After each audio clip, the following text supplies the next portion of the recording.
Welcome to episode 14 of the Tying Toolbox. We are going to go over admittedly, about one of the most difficult things to do in fly tying, and that is spinning deer hair. So it really is a pretty difficult task to learn, but hopefully with this video, you'll get pretty good at it and at least be able to start practicing. So let's get started. The first thing that you need to have is some quality deer hair. Without the quality deer hair, this is never really going to work well for you. So this is primo deer hair. This is a great piece of it too. It's got a lot of really good thick body hair. Obviously this one's been dyed olive, and obviously has been used pretty well, but I really like this, like buying them in the bigger sheets if you use a lot of it. If you don't, they'll come in a smaller sheet about this size. But when you purchase them, make sure that the hair is pretty long and make sure that it's nice and soft. I don't like to have a really soft piece, or I've also found if the leather isn't soft, the hair will not be very soft either, generally speaking. So those are two things to look for when you're purchasing a set of deer hair. To start out, make sure you're using your rough pair of scissors. You're not going to see these cuts, and this deer hair actually is probably more abrasive than you'd really think it is. So make sure you're using the rough scissors to cut deer hair from the hides with. So we're going to cut a little more than about the diameter of a pencil. You'll kind of just need to do like a trial and error. If you're going to do more packs and stacks, you might be able to get away with a little less or more.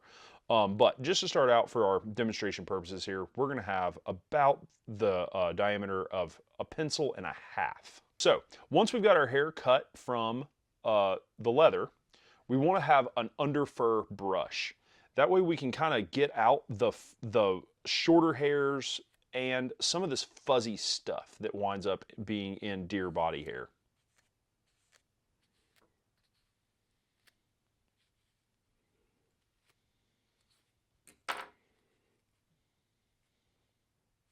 So now that we've got that done, to make this fly look a little nicer and neater, we're going to stack these tips. And this is great even if you're working on little dry flies like stimulators and Elk Hair caddis. Having a hair stacker really makes a huge difference in the looks for your flies. We're going to pull our stacked hair out. You'll notice a few strays that were probably cut where the tips were not 100% even, but that's perfect. Even if it's 100% aligned, it's not going to look as tapered. So I still like to have a little bit of taper in there. So this is about perfect. So we're going to make sure if you're going to do a collar or you're doing an elk hair with a wing, you're going to go ahead and measure that out. Transfer that measurement to your left hand. So we're going to make sure we measure out like our collar for the spun head. Now I am using white here. For contrast's sake, I would use black if I was spinning these. But we want to make sure we've got a pretty thick thread. So I'm going to make 2 loose wraps over the thread, hold with my left hand until it starts to fray, and then we're going to let go and pull.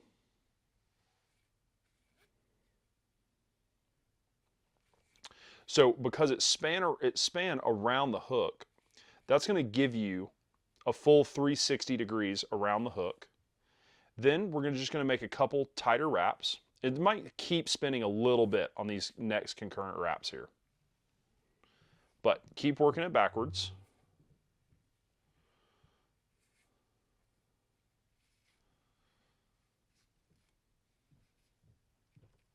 Get a couple thread wraps in front of it. There we have it. So that's how you spin hair. If you continue to spin hair, you would want to just keep stacking, doing that exact same process right on the front of this. That's how you can make like a big deer hair frog or mouse, or make a much larger head than this. So I left enough room to make another wrap. Here, we're just going to go ahead and whip finish. If you need help whip finishing, we are going to do that in a future episode that is coming up here in just a bit. But I'm going to go ahead and whip finish this off to show you how to trim a deer hair head. So we talked about how we have two different types of scissors. We've got kind of our all-purpose scissors and our arrow point scissors, a super, super fine pair of scissors that we really watch and are careful of what we cut with these to make sure that they stay super fine and super sharp. But we also are going to bring into account a razor blade. So I picked these up off Amazon. They're pretty cheap. Some fly shops sell them. You could probably also grab them at Walmart or any sort of big store. They're not very expensive. They last you a little bit of time, but these are great to start cutting deer hair with. So I'm going to do a bullet-shaped head on this fly.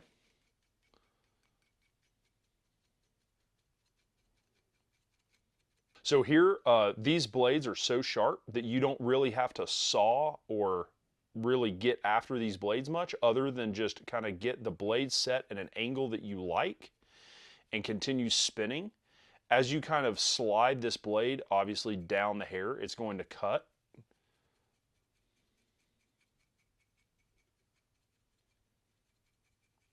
So I like to be careful as I start getting through some of the hair into the tips. You want to start making sure that you're not really going that fast to make sure that you're not cutting into the tips of the hair. Obviously, you've spent a lot of time tying a big fly over here. We're about to finish it up. You don't want to get in a rush, make one erroneous cut, and then you're yelling obscenities in your basement. So at this point, I like to bust out these super fine pair of scissors. I don't like to use the rough pair of scissors for this, but this gives me a little more precision to be able to get that line right between the hairs that need to be cut, the butts, and this collar.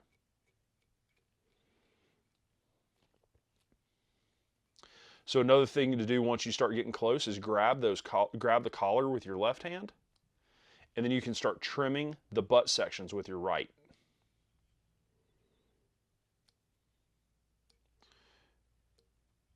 You'll start seeing more and more of the specific butts sticking out.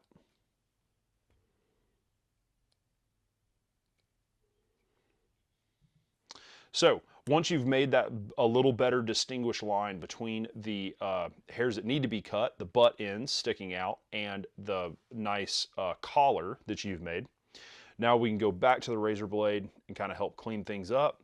Makes it a little bit easier to know exactly what you're cutting with the blade. So there we go. Not that I designed this to be anything exactly specific, but just wanted to show you guys how to shape a head.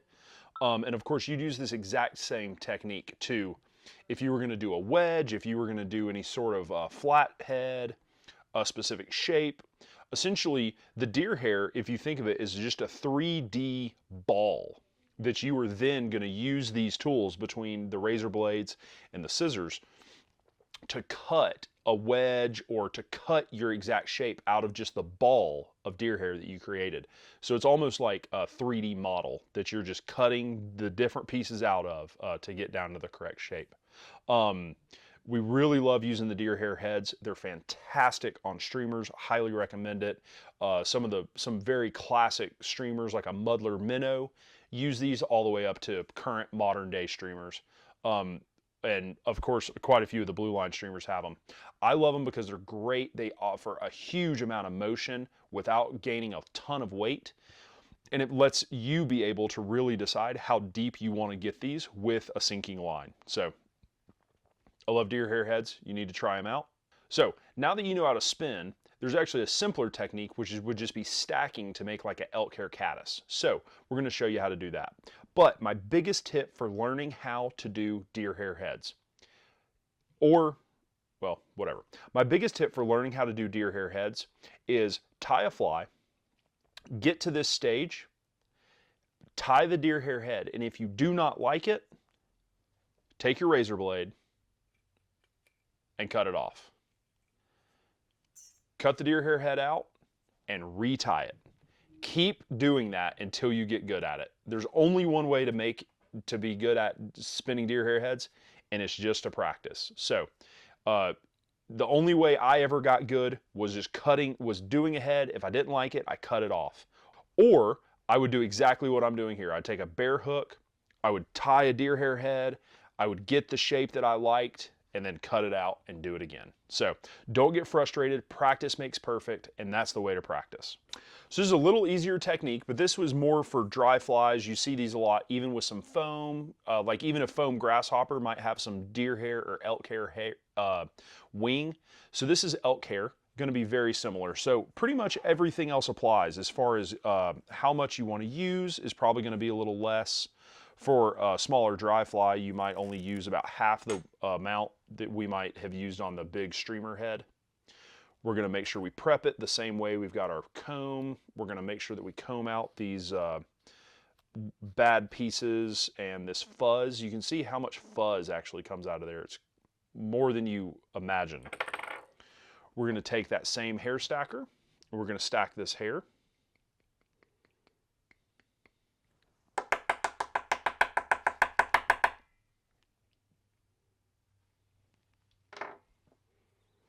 So we've got our hair stacked, ready to tie in for our wing on our elk hair, whatever we're going to do. Again, I highly recommend you, before you get into tying an elk hair caddis, you just grab yourself a big streamer hook and you practice a couple times before you go into tying a fly and putting a wing in.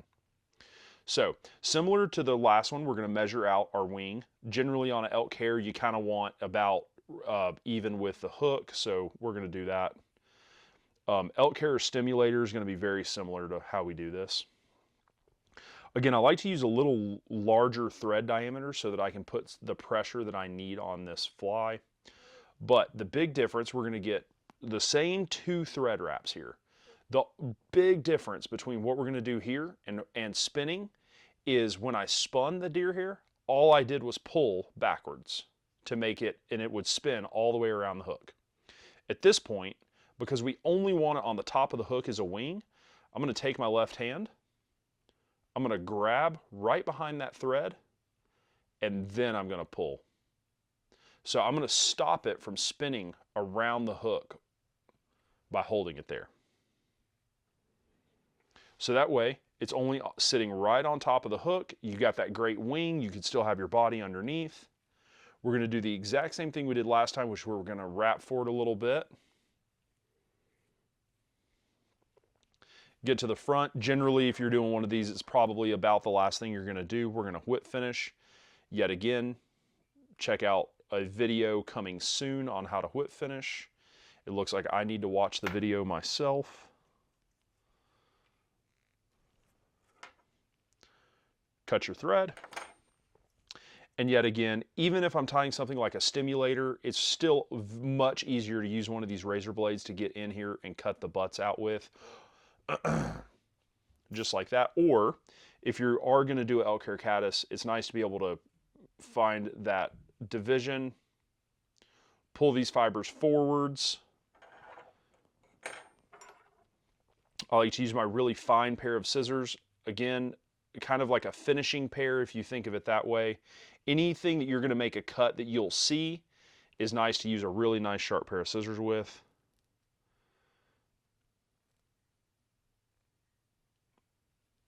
Go in and make that cut that you need. So there we go. There's a large example of, say, a wing for an elk hair caddis, but just to give you the example of how the difference between stacking deer hair and spinning deer hair is, as you go to give that tension, just make sure you're holding it tight. But this is the best way to practice. I know this is the biggest elk hair caddis you've ever seen, but grab a streamer hook, grab some hair, and just go to town. Go to town practicing how to do this till you get it to where it looks right for you before you start downsizing to those size 12s and 14s and 16s. Tying it on a streamer hook is definitely going to give you the advantage to start to learn how to do it. Bingo. Bingo. Hopefully that demystified spinning deer hair for you. Deer hair is a tricky one to get a hold of. So make sure you're practicing. Get a big hook, get the strongest thread that you have, and just practice tying them more over and over again, even if it's not on a fly. That'll really get you where you want to go. It'll get you a lot more practice than if you actually just tie flies with it. If you want to get good at deer hair, that's the way to do it. So that's the last material that we're going to talk about, but we still got some skills left to talk about finishing up your flies. So stay tuned for that. But remember, at the end of this series, we're doing a giveaway for a complete fly tying toolkit from Loon with some Blue Line swag and 2 runners up with some Blue Line flies and Blue Line merch. So to win, make sure that you are subscribed to BlueLineCo on YouTube and make sure you're following Blue Line on Instagram. So if you would too, please share these videos with your friends, people that are getting into fishing. We'd love to be able to share this knowledge with them. And if you're liking these videos, please make sure you like and comment on the videos. Thanks so much for watching. We're going to see you in the next episode where we're going to go over how to whip finish.